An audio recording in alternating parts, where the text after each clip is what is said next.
Olá, muito bom dia, bem-vindos. Estamos chegando com o Jornal da Manhã desta terça-feira, hoje, dia 15 de setembro de 2020. Estamos aqui com as principais informações para você na Jovem Pan, informações de Prudente, toda a região e aquelas informações nacionais que têm impactos direto aqui para a gente. Primeiramente, vamos lá para os comentários dos nossos comentaristas convidados aqui na Jovem Pan. Adolfo Padilha, é com você, bom dia.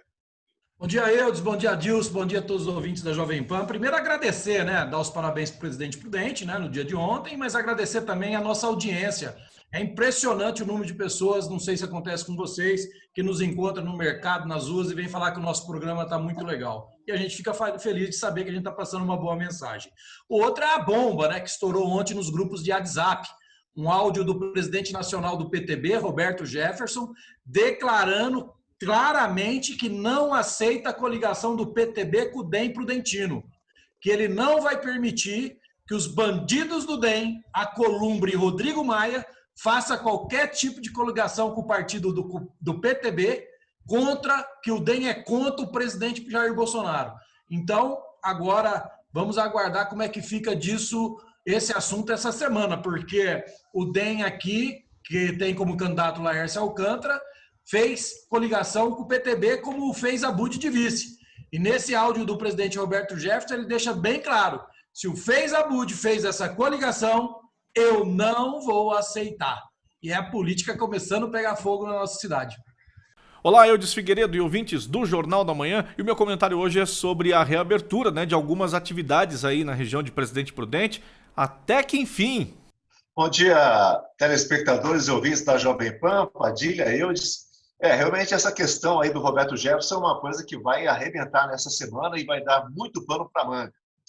E a gente, hoje, terça-feira, estamos voltando ao normal, Enquanto a gente gozou já do feriado de 7 de setembro, os prudentinos têm aí a honra de completar aí mais um final de semana prolongado por conta do aniversário que foi comemorado ontem. Parabéns aos prudentinos e parabéns à nossa querida capital da Alta Sorocabana pelos 103 anos ontem comemorados aqui em Presidente Prudente de uma maneira muito especial.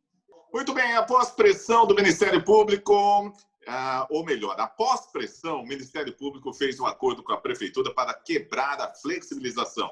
Bares e restaurantes poderão abrir no período noturno a partir de amanhã, quarta-feira. Vamos lá para o comentário do Adolfo Padilha. Olha, Eudes, eu acho que aqui deve registrar, sim, que teve o nosso dedinho, nesse programa, na entrevista com o Nelson Bugalho, onde a gente deixou claramente para ele, prefeito, pega os comerciantes e vai conversar com o promotor.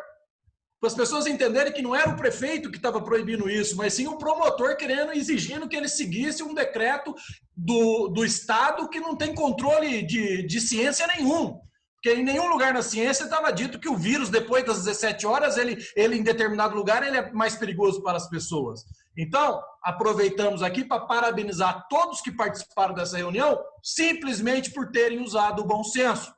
O promotor, no papel dele de cobrar que vai fiscalizar que sejam feitas as medidas de higiene, o prefeito, como nosso representante maior, de ter pego os comerciantes e falar, vamos sentar lá com o promotor, que foi uma dica nossa aqui, de todos nós, durante a entrevista na parte da manhã com ele, que nós falamos isso claramente, está aí gravado para quem quiser ver. E agora, se esse bom senso fosse usado desde o começo da pandemia, muita coisa ruim que nós estamos vendo acontecendo hoje não estaria acontecendo. Agora eu faço um apelo aqui ao mesmo Ministério Público para dizer para ele o seguinte, não é possível fazer academia com máscara no nariz. Temos que também aqui ter o bom senso.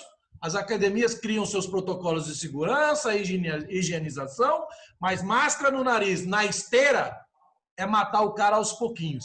Tomara que também para isso a gente tenha o bom senso do Ministério Público. Bom, pessoal, me espanta pensar que existem comerciantes aí no estado de São Paulo que estão fechados há 6 meses. É impressionante a atitude autoritária de alguns governantes que acham que podem resolver tudo na base da canetada. É claro que medidas de distanciamento social são importantes, é claro que algumas restrições são importantes para evitar aglomerações e a propagação do vírus, mas vale lembrar que no começo da pandemia, qual era a ideia da quarentena restritiva, Qual era a ideia? Era fazer com que o sistema de saúde tivesse tempo de se preparar para receber os doentes da pandemia, correto? Se vocês pegarem qualquer informação do começo da pandemia, essa era a ideia dessa quarentena. Se passaram 6 meses e não há mais motivo algum para se manter uma quarentena tão restritiva, sendo que já houve tempo suficiente para as prefeituras e governo do estado se estruturarem para atender os doentes da Covid-19. Inclusive eu vejo muitas pessoas comentando na internet agora que essas restrições devem ser impostas até a produção de uma vacina. Olha, eu não quero tirar a felicidade e a alegria de muitos não, mas a gente nem sabe quando essa vacina será produzida, não sabemos quando ela estará disponível para toda a população e nem sabemos se ela vai ser tão eficiente, porque o vírus ele pode sofrer uma mutação e criar uma nova cepa, uma nova variante, e isso vai virar uma gripe daqui para frente. Então, por mais que nós tenhamos ainda restrições, algumas restrições com aglomerações, é inadmissível que as prefeituras mantenham empresas fechadas por tanto tempo. E na minha opinião, manter supermercado com horário restrito, bares, restaurantes e lanchonetes com horário restrito dizendo que é para evitar aglomeração, é uma bobagem, porque um restaurante, por exemplo, se você reduz o horário que ele pode funcionar, você vai aumentar a quantidade de pessoas que vão frequentar aquele restaurante num determinado horário. Mesmo com as restrições, você vai ter mais gente em menos tempo. Se o horário ele é dilatado, você vai ter talvez a mesma quantidade de pessoas distribuída num tempo maior. Não precisa ser muito inteligente para entender que as coisas funcionam dessa forma. Inclusive, qualquer restaurante faz o cálculo do movimento baseado em quantos clientes podem frequentá-lo por hora. A mesma coisa para supermercado. Eu acho interessante que aqui em Curitiba, uma das restrições da bandeira amarela é o fato dos supermercados não abrirem no domingo, né? Nem supermercados, nem restaurantes, e as padarias você só pode retirar no balcão. E eu vi o secretário dizendo há alguns dias que era porque aos domingos as panificadoras lotavam de pessoas que consumiam no local. E eu conversei com alguns donos de panificadoras aqui de Curitiba e eles me disseram que é o contrário. O movimento maior de pessoas consumindo no local é durante a semana. As pessoas vão para tomar o seu café, às vezes para fazer um almoço rápido, para fazer reunião com o cliente, e esse movimento é muito grande. Então eu acho que o secretário não deve sair muito do gabinete durante a semana para perceber que o movimento é praticamente o mesmo durante a semana. Então é uma medida baseada em nada, sem critério algum, simplesmente com a sana de governantes que acham que podem resolver qualquer detalhe da vida pessoal com uma canetada, né? Que pode controlar as pessoas através de uma canetada. Eu acho que as medidas são importantes, você precisa manter um certo distanciamento social, mas, gente, não dá mais para ficar com tudo fechado. A vida segue, a gente tem que aprender a conviver com o vírus, torcer para que uma vacina venha logo, mas não pode condicionar o resto da vida a mais um vírus, né? Além de tantos outros que existem aí que podem contaminar e matar, e tantas outras doenças que também podem matar. Essa é a minha opinião. Eu acho que essa questão da academia vai demorar um pouco mais, viu, Padilha? Olha, essa questão do Ministério Público, em conjunto com o prefeito, que também a gente vale lembrar que é promotor de justiça, e aí nessa decisão há quem possa pensar que foi aí até uma ação combinada, né? Mas o que vale ressaltar nesta decisão foi a iniciativa, o esforço e a situação que se encontra o segmento da alimentação aqui em Presidente Prudente. Nós estaríamos vivendo uma situação já calamitosa, né? Envolvendo aí os pequenos estabelecimentos, todo o setor de bares, lanchonetes, restaurantes, os trailers, similares, já vinham sofrendo de uma forma extremamente grave.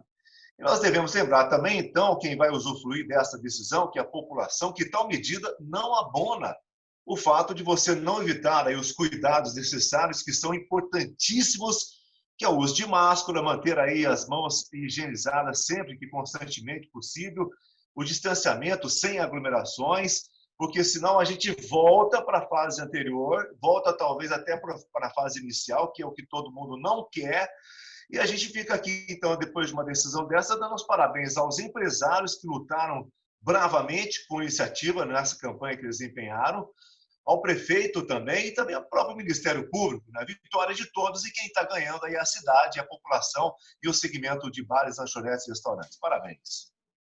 E olha, no caminho da retomada de atendimento presencial do INSS, teve filas e reclamações pelo país. O Instituto decidiu suspender perícias e um dos serviços que haviam sido considerados prioritários na reabertura das agências. Atendimento é apenas para os agendados pelo aplicativo Meu INSS e também pelo telefone 135. Nós já falamos disso uma vez, né? Eu, Adilson, até nós questionamos aqui qual que é a diferença da agência para o supermercado. Qual é a diferença da agência para o banco 24 horas que fica aberto o tempo todo, para a farmácia que fica aberto o tempo todo? Mas, enfim, é mais uma abertura, né? E a gente tem que vibrar agora com os rompimentos dos absurdos que foram criados pela imprensa funerária, pelos progressistas que viram alguma oportunidade política nisso tudo, pelo pessoal do berrante virtual, pelo pessoal da bolha, do selinho azul, fizeram dessa pandemia que é séria sim, que é perigosa sim, mas fizeram ela num volume de bomba atômica e ela não é esse volume de bomba atômica, né? A gente ainda vai descobrir que essas mortes todas não foram de Covid, mas sim com Covid. Isso ainda vai ser esclarecido com o tempo. A história vai mostrar isso e eu tenho coragem sim de falar isso aqui publicamente. Então, quer dizer, agora a gente tem que comemorar isso. Pelo menos está abrindo, ótimo. Mas fica aqui aquele questionamento, né? Qual é a diferença deles com o mercado, farmácia, enfim, todos os outros que não têm esse regramento de fechar. Porque o vírus ele deve ser seletivo, né? O vírus ele deve falar assim, olha, ali eu vou, ali eu não vou. Porque eu vou falar para vocês de boa, quem está nos ouvindo aqui. Se o vírus tivesse essa capacidade mortal, ele é mortal quando se pega. Em alguns casos, perdemos gente conhecida. Mas se ele tivesse, Adilson e Eudes, e ouvinte, a capacidade de mortalidade que foi anunciada, nós não teríamos mais nenhuma favela no Brasil, nós não teríamos mais esse povo que andou de transporte público nas grandes capitais, estariam morrendo todo mundo agora. E olha que em São Paulo, por exemplo, só no metrô, são de 3 a 7 milhões de pessoas por dia, se juntar os dois. Então, quer dizer, acho que alguma coisa vai ter que ser revista e a história vai mostrar isso. Nós temos que acreditar que a verdade sempre prevalece, mesmo que tardia, né? A gente está vendo aí a Polícia Federal agir, a gente está vendo pessoas que estão falando que nós somos conspiradores em falar determinado tipo de coisas, mas eu acredito que nós não somos conspiradores porque a imagem que é refletida de ações como a do governador do estado de São Paulo leva você a crer em muitas outras coisas que a gente sabe que não é verdade. Agora, a questão do INSS, nós estamos falando de 5 meses fechado de atendimento ao público. É quase meio ano de serviços que são importantíssimos prestados ao INSS. Imagine você, pessoas que precisam realizar perícias médicas para poder continuar recebendo os seus benefícios com a aposentadoria. Aposentados e pensionistas do INSS ficaram aí todo esse tempo sem ter os seus benefícios. Imagine só como é que estão sobrevivendo e como sobreviveram essas pessoas. É claro que algumas, graças a Deus, com ajudas de familiares, né, amigos e até vizinhos, e é um enorme contraditório. E o que a Padilha acabou de dizer, sempre fala aqui no nosso programa, qual é a diferença que existe no atendimento bancário, dos supermercados, de farmácias, de outros serviços que foram considerados durante a pandemia prioritários. O que nós esperamos agora é que o INSS consiga, de uma certa forma, colocar todo o seu potencial de funcionários para que possa atender o maior número de pessoas possível. Muito bem, olha, o presidente Jair Bolsonaro vetou parte do perdão das dívidas tributárias das igrejas. O Ministério da Economia pediu veto e indicou que templos têm, por exemplo, 868 milhões de reais em dívidas com a Previdência. Em rede social, o presidente Jair Bolsonaro defendeu que o Congresso derrube o veto. Como é que é isso aí, hein, Adolfo Padilha? Olha, Eudes, aqui é o seguinte, sabe aquele eu mordo uma espécie depois que meu cachorro lamber? Então aqui também a gente não está para passar a mão no presidente toda hora, não. O presidente ele vetou por uma questão jurídica, só isso, porque a vontade mesmo dele era liberar tudo, que está errado, não deve liberar tudo. Como está errado também a gente generalizar a todos, generalizar todas as igrejas, generalizar todos os pastores, generalizar todos os padres. Nós que somos praticantes, frequentadores de algumas comunidades, a gente sabe que tem trabalho sério, sim. A gente sabe que tem igrejas evangélicas e católicas que elas são uma sustentação importante para o setor público no benefício que elas fazem para as pessoas menos favorecidas. Essas pessoas e esses trabalhos, eles não devem ser generalizados. Eles devem ser observados e separados, que é o que é uma pena que não acontece no Brasil. No Brasil, ou vai tudo dentro do baião, ou todo mundo se ferra e acaba os bons pagando pelos maus. Existem, sim, os golpes. Lógico que existem. Em todos os setores nós temos. Nas igrejas não são diferentes. Olha, eu acho o seguinte, que jogar todo mundo dentro de um balaio, como o Padilha disse, seria um equívoco extraordinário. A gente tem que enaltecer o seguinte, existem igrejas que são verdadeiras potências econômicas nesse país. A gente deve ter aí umas 5 ou 6 siglas que se sobressaem de uma maneira em nível nacional e algumas até em nível mundial, né? Que tem dinheiro saindo pelo ladrão, vamos dizer assim. As igrejas gozam aqui no Brasil de vários tipos de privilégios imensuráveis. E uma dívida de 868 milhões de reais, para algumas dessas 5 siglas que eu mencionei aqui, é dinheiro de cafezinho. Agora, para o país que está numa situação que nós estamos hoje, somado aos problemas aí ocasionados pela pandemia, os problemas também que devem ser somados e sempre lembrados que o rombo que o governo do PT causou ao Brasil em muitos 16 anos de pena que o Brasil pagou na mão desse partido, dessa corja toda, nós temos que citar que o Brasil está precisando de socorro. Em nome de Jesus, 868 milhões de reais vai ajudar a economia nacional. Muito bem, olha, distribuidoras e consumidores disputam na ANEEL a maior restituição da história do setor elétrico. A agência estima que a União vai ter que devolver 50 bilhões de reais por ter cobrado impostos a mais dos contribuintes. O valor poderá gerar um desconto médio de 30% na conta de luz. Olha que notícia boa! Esse é um questionamento que já se arrasta há muito tempo, né? A gente tem escritórios de advocacia aí que vêm oferecer esse tipo de trabalho de compensação dos impostos que foram pagos a mais na energia elétrica já há mais de 20 anos já, né? Algumas empresas das quais eu fui proprietário, outras que eu prestei serviço, sempre tinha esse tipo de serviço sendo prestado por advogados especialistas no assunto. O Brasil, na verdade, ele caminha para ser uma potência de energia limpa, né? O Brasil caminha para ser uma das maiores potências mundiais, por exemplo, na energia fotovoltaica.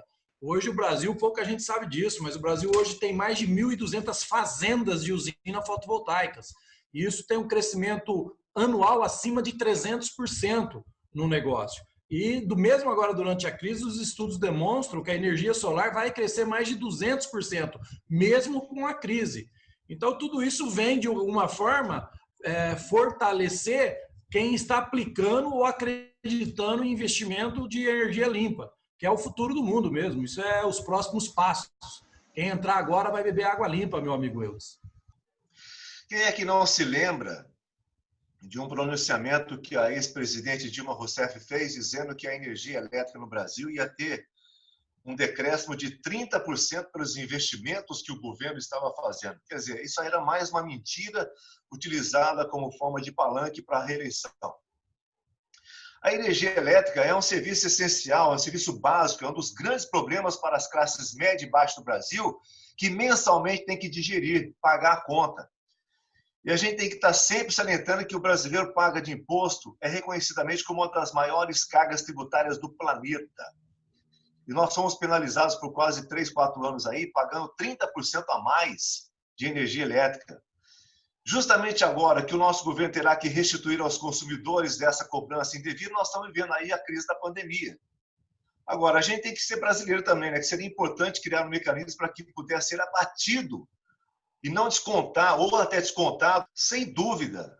A gente tem informação que chega no Supremo Tribunal Federal quase 90 mil ações de recursos.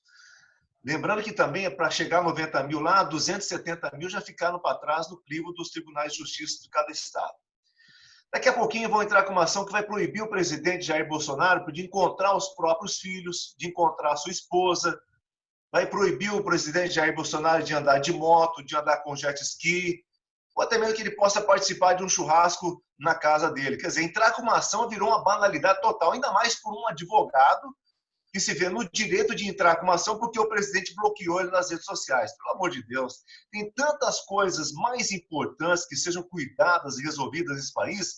E um advogado, esse doutor Leonardo Medeiros Magalhães, ele impetra uma ação dessa natureza.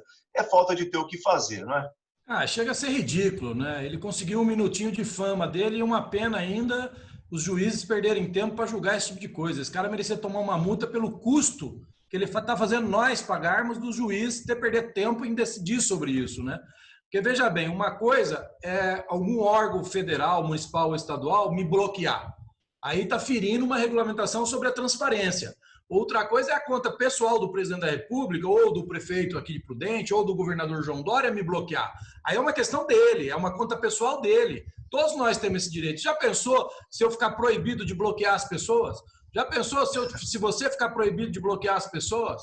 Não, chega a ser ridículo isso aí, entendeu? Imagine um ex-marido não pode bloquear a ex-mulher, ou vice-versa. Eu mesmo estava ferrado nessa brincadeira aí. Ainda bem que não passou esse negócio. A última notícia de hoje. Renda Brasil, a área econômica apoia que aposentados fiquem sem aumento por até 2 anos.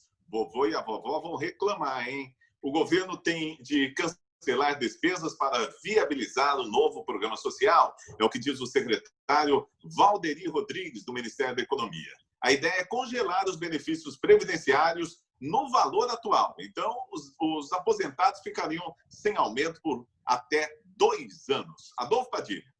Olha, eu digo o seguinte, eu tenho uma posição muito clara sobre isso aí. Eu acho que o governo tem que bloquear tudo. Mas antes de bloquear dos aposentados, o governo deveria, mesmo não sendo competência dele, ele não tem competência para mudar isso no judiciário, ele não tem competência para mudar isso no legislativo, certo? Mas ele tem obrigação de esclarecer à população quem tem competência e como que deve ser feito.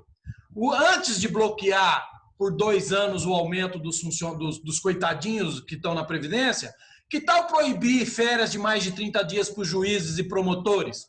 Que tal acabar com a aposentadoria compulsória para os mesmos, quando eles cometem algum ilícito? Proibir auxílio moradia para políticos, juízes, Ministério Público e tantos outros.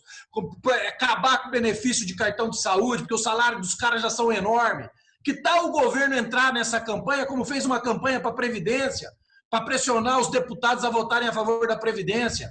Está na hora de mexer nessa ferida, está na hora de colocar o dedinho nessa ferida. Não se pode falar em ética num Brasil onde a renda per capita não passa de R$2.000 ou R$1.300, se eu não me engano. O cara tem auxílio moradia, o cara tem auxílio para a saúde para a família toda, viúvas e mulheres recebendo pensões acima de R$100.000.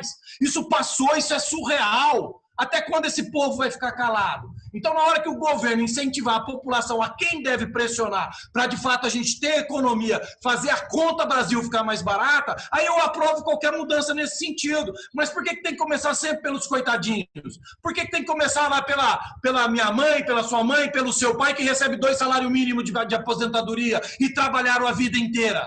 Por que tem que começar por eles? Enquanto esses marajás do serviço público recebem 30, 40, 100, 150 mil reais por mês. Mais saúde, mais benefício para morar. Chega a ser ridículo. O cara tem casa própria e ganha auxílio moradia, gente. Quem vai ter coragem de mexer nessa ferida? Quem que vai ter coragem? Ou é agora que o governo tem apoio popular, ou nunca mais ninguém mexe. Esse é o recado, é isso que eu penso. Não, eu concordo com ele plenamente. Nós estamos no mato sem cachorro, né? Porque a caneta está na mão de quem quer que está usando todos esses atributos aí de marajás que ele acabou de afirmar, né? Porque para mudar essas leis, para mudar isso, não, vou tirar esse time, se você assinar isso, você vai perder isso, se você assinar aquilo, você vai perder aquilo. Então, quer dizer, enquanto a gente não trocar essa corja toda que está lá em cima e colocar pessoas que tenham consciência do que é uma nação, do que é um país, e valorizar e honrar um voto recebido na urna, a gente vai continuar nessa ladainha, no mato sem cachorro. Agora, de algum lugar tinha que sair o dinheiro para essa Renda Brasil, que é um programa que está todo mundo falando, e o governo já não tem mais como voltar atrás. E a classe dos aposentados e dos pensionistas, é claro, né, já entrou na mira, aí, já entrou na linha de tiro, como sempre. É o mais fraco que sempre paga o preço por primeiro, paga o pato por primeiro. E alguém tinha que ser atingido. Mas fica aqui a pergunta: todos estão cansados de ver que os aposentados e os pensionistas sempre levam desvantagens de um jeito ou de outro. E se isso acontecer, será mais uma desagradável contribuição saindo da caixinha dos aposentados e também dos pensionistas do INSS. É lamentável. Muito bem, nós estamos encerrando o Jornal da Manhã desta quarta-feira. Um grande abraço para os nossos comentaristas, Adolfo Padilha, o William Fernandes e também Adilson Brevileri. A gente se fala amanhã, no mesmo horário, aqui na Jovem Pan. Um grande abraço para todo mundo. Divulguem esse programa, falem para o máximo de pessoas possível, para que a nossa voz chegue para todo mundo. Um grande abraço, Adolfo Padilha, Adilson Brevileri, a gente se fala.